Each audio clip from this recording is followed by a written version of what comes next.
പ്രഭാഷകൻ്റെ പുസ്തകത്തിൽ നിന്ന് നമുക്കിപ്പോൾ മഹത്തുക്കളെയും നമ്മുടെ പൂർവ്വപിതാക്കന്മാരെയും തലമുറക്രമത്തിൽ പ്രകീർത്തിക്കാം.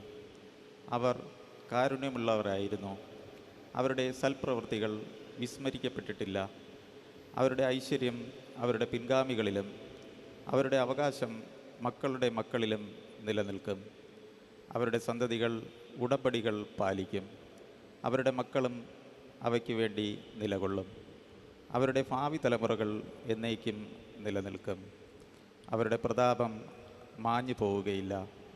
അവർ സമാധാനത്തിൽ സംസ്കരിക്കപ്പെട്ടു. അവരുടെ പേര് തലമുറകൾ തോറും നിലനിൽക്കും. അവരുടെ വിജ്ഞാനം ജനതകൾ പ്രഘോഷിക്കും. സമൂഹം അവരെ പ്രകീർത്തിക്കുകയും ചെയ്യും. ദൈവവചനമാണ് നാം കേട്ടത്. ദൈവത്തിനു നന്ദി.